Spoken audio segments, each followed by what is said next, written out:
గణపతి చతుర్థి సందర్భంగా గణపతిని పూజించడానికి వివిధ మంత్రాలు జపిస్తారు. ఈ పూజలో ప్రధానంగా జపించే కొన్ని మంత్రాలు మరియు శ్లోకాలు ఇక్కడ ఇవ్వబడ్డాయి. గణపతి ధ్యాన మంత్రం.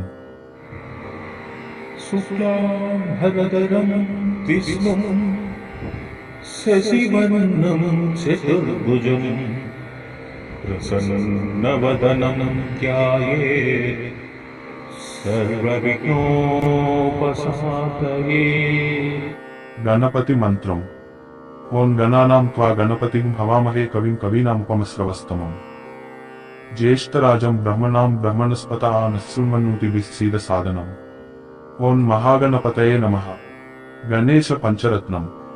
ముదాకరాత్త మోదకం సదా విముక్తి సాధకం కళాధరావతంసకం విలాసిలోక రక్షకం అనాయకాయ తే నమోస్తు విఘ్నవారణాయ వర్ధనం. మమ త్రయీ పార్థీకృతం సదా నమామి తాం గణాధిపం సురార్చితం నీరజాదలం సదా విలాసమస్తకం కరాలయే కృష్ణపింగళాం సదా బలే నమోస్తుతే. గణేశ భక్తి సంగతిం స్వకీయం మోక్షదాయకం గజాననం భజే సదా స్వకీర్తి పుష్టివర్ధనం. గణపతి అష్టోత్తర శతనామావళి. గణపతి అష్టోత్తర శతనామావళి 108 పేర్లతో గణపతిని ప్రార్థించడానికి ఉపయోగిస్తారు. ఈ పేర్లను భక్తితో పఠించడం వల్ల గణపతి ప్రసన్నం అవుతారని నమ్మకం. గణపతి అష్టోత్తర శతనామావళి. ఓం వినాయకాయ నమః. ఓం వాగ్రతుండాయ నమః. ఓం గజాననాయ నమః. ఓం లంబోదరాయ నమః. ఓం వికటాయ నమః. ఓం విఘ్ననాశాయ నమః. ఓం ధూమ్రవర్ణాయ నమః. ఓం ఏకదంతాయ నమః. ఓం చతుర్భుజాయ నమః. ఓం చతురాననాయ నమః. ఓం శక్తిసమాయుక్తాయ నమః. ఓం లక్ష్మీధరాయ నమః. ఓం గజకర్ణికాయ నమః. ఓం మోక్షదాయ నమః. ఓం దీర్ఘనేత్రాయ నమః. ఓం సమస్తజననాయకాయ నమః. ఓం సుముఖాయ నమః. ఓం నామ్నిరజనాయ నమః. ఓం వినాయక ప్రియాయ నమః. ఓం సుముఖాయ నమః. ఓం విఘ్నహర్త్రే నమః. ఓం గణాధిపాయ నమః. ఓం శ్రీధరాయ నమః. ఓం ఆజాపాయ నమః. ఓం బ్రహ్మణే నమః. ఓం బ్రహ్మే నమః. ఓం బ్రహ్మచారిణే నమః. ఓం బ్రహ్మవేదాయ నమః. ఓం బుధాయ నమః. ఓం మాహేశ్వరాయ నమః. ఓం మహాగణపతయే నమః. ఓం మహాబలాయ నమః. ఓం భక్తవాంఛితదాయకాయ నమః. ఓం మనోజవాయ నమః. ఓం మనోజ్ఞాయ నమః. ఓం దయాపరాయ నమః. ఓం కాంచనాభాయ నమః. ఓం దయాసౌమ్యాయ నమః. ఓం న్యాయప్రియాయ నమః. ఓం అచ్యుతాయ నమః. ఓం బలాయ నమః. ఓం దైవతాయ నమః. ఓం శర్వాయ నమః. ఓం వాక్స్పతయే నమః. ఓం వాక్స్పతి ప్రియాయ నమః. ఓం వాగ్రతుండాయ నమః. ఓం సురాయ నమః. ఓం సురేశాయ నమః. ఓం సురారిష్టాయ నమః. ఓం శ్రీనిధ్యే నమః. ఓం ఆదిత్యాయ నమః. ఓం శివప్రియాయ నమః. ఓం సిద్ధాయ నమః. ఓం సిద్ధసేనాయ నమః. ఓం సిద్ధిదాయకాయ నమః. ఓం కాయ నమః. ఓం జితేంద్రియాయ నమః. ఓం గణకాయ నమః. ఓం ధనుర్ధరాయ నమః. ఓం చాంద్రాయ నమః. ఓం ముక్తిదాయ నమః. ఓం నాయకాయ నమః. ఓం కౌసల్యాయ నమః. ఓం కృష్ణాయ నమః. ఓం కామరాజాయ నమః. ఓం కాంతాయ నమః. ఓం సుదానవాయ నమః. ఓం శాంతాయ నమః. ఓం మంగళాయ నమః. ఓం మంగళప్రదాయ నమః. ఓం బుద్ధాయ నమః. ఓం బుద్ధిప్రియాయ నమః. ఓం బుద్ధదాయ నమః. ఓం నాయకాయ నమః. ఓం లోకపరాయ నమః. ఓం వరాయ నమః. ఓం వినాయకాయ నమః. ఓం జ్ఞానకాయ నమః. ఓం జ్ఞానదాయకాయ నమః. ఓం మాధవాయ నమః. ఓం కామప్రియాయ నమః. ఓం మేఘనాదాయ నమః. ఓం ధనప్రియాయ నమః. ఓం విఘ్నేశాయ నమః. ఓం విఘ్నేశ్వరాయ నమః. ఓం విఘ్నకర్త్రే నమః. ఓం విఘ్నహర్త్రే నమః. ఓం కామదాయ నమః. ఓం కామకరాయ నమః. ఓం క్షమాదరాయ నమః.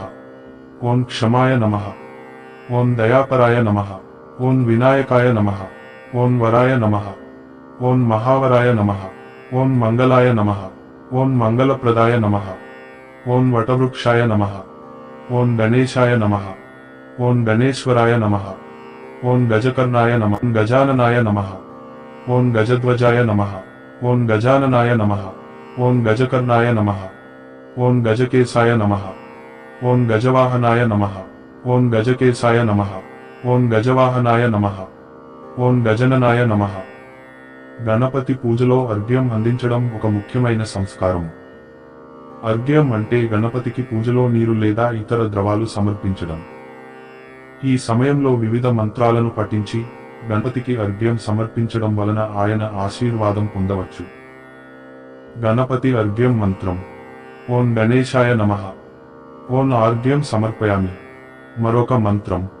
ఓం శ్రీ గణేశాయ నమః. వసంతాయ నమః. నమస్కారం సమర్పయామి. ఈ మంత్రాలను పఠించి గణపతికి నీరు లేదా అర్ఘ్యం అందించడం వల్ల పూజా కార్యక్రమం పూర్తి అవుతుంది.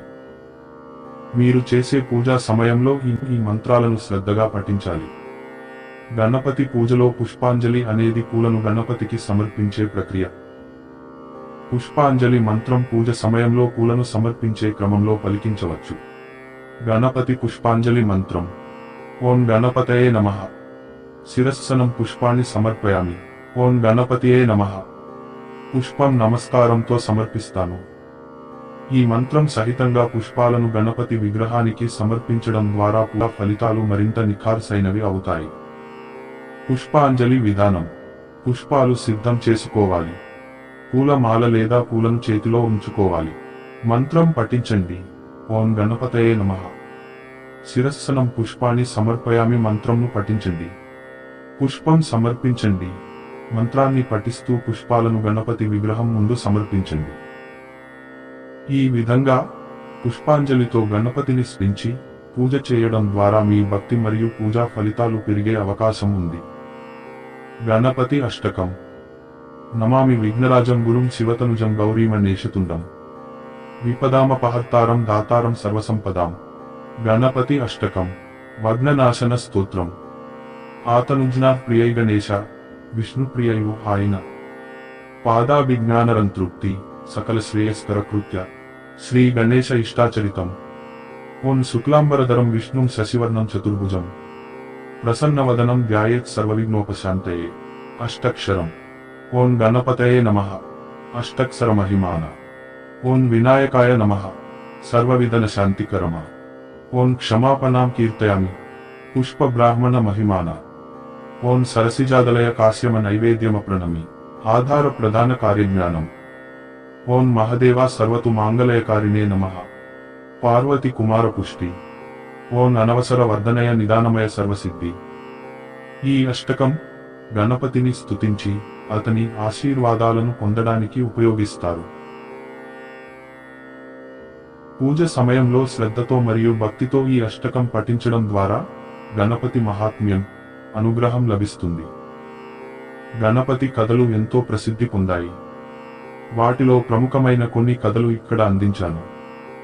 గణపతి జననం అనేది పురాణాలలో ప్రసిద్ధమైన మరియు పర్యాయమైన కథ.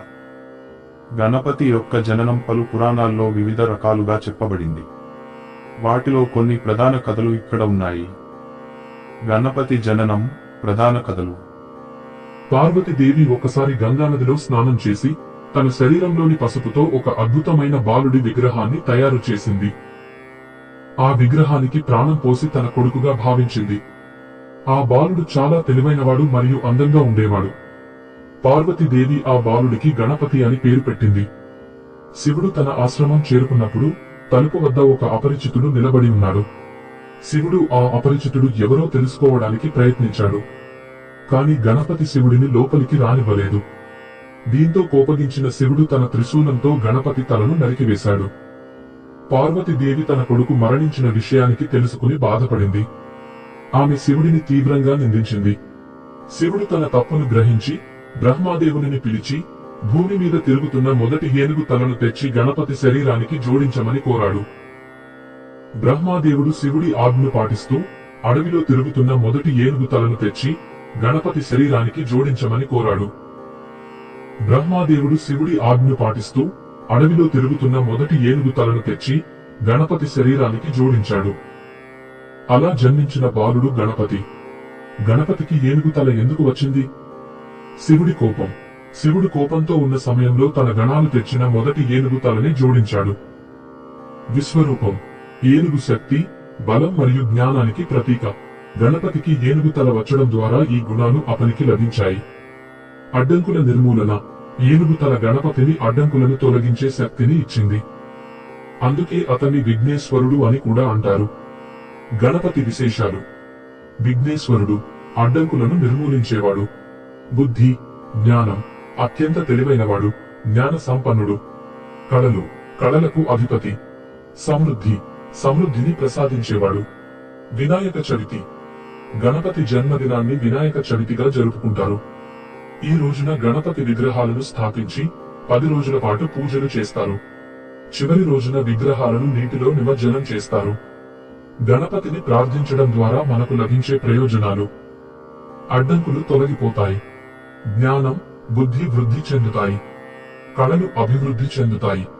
సమృద్ధి లభిస్తుంది. గణపతి మంత్రాలు. ఓం గణేశాయ నమః.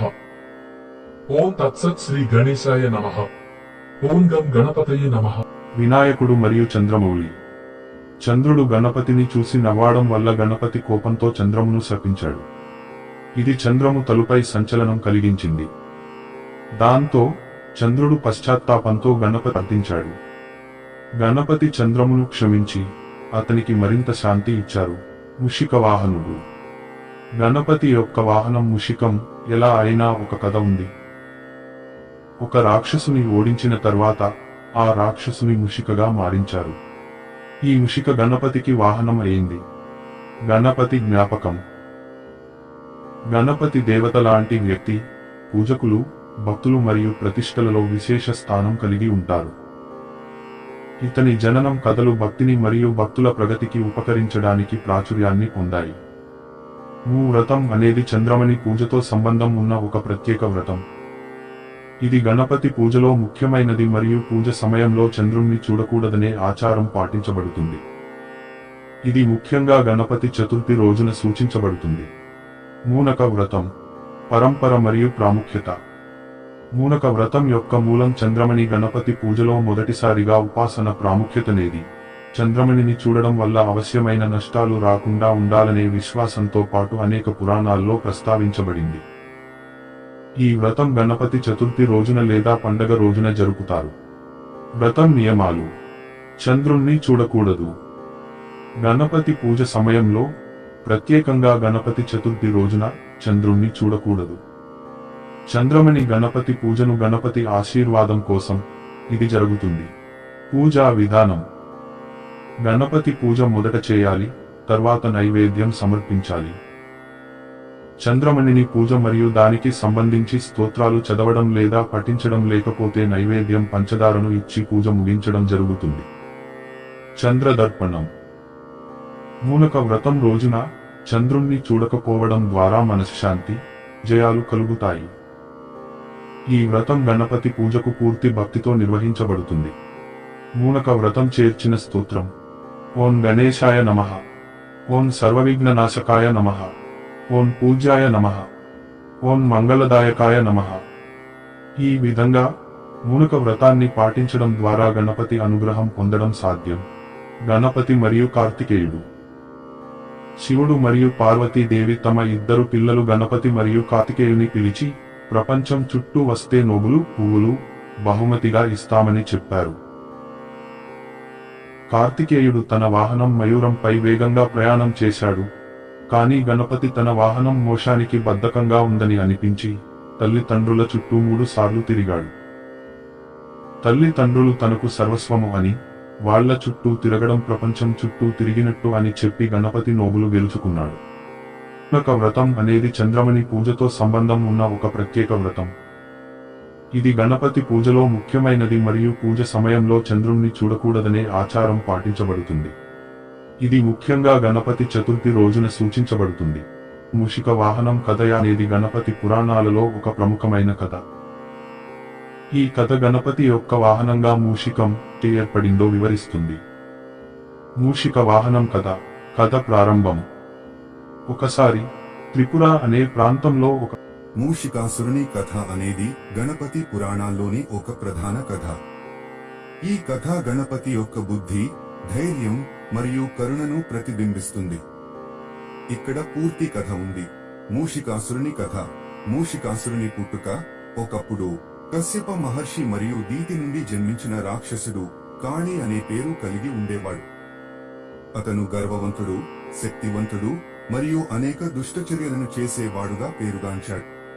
అతను తన శక్తితో అనేక దేవతలను మరియు ప్రజలను భయపెట్టేవాడు. అతని అహంకారం మరియు దుష్టచర్యల కారణంగా దేవతలు చాలా బాధపడేవారు. మూషికాసురుని శాపం. అతను అనేక ప్రదేశాలను విధ్వంసం చేస్తుండగా అతని దుష్టచర్యలు తీవ్రంగా మారాయి. అతని అహంకారాన్ని చూసి ఒక ఋషి అతనికి శాపం ఇచ్చాడు.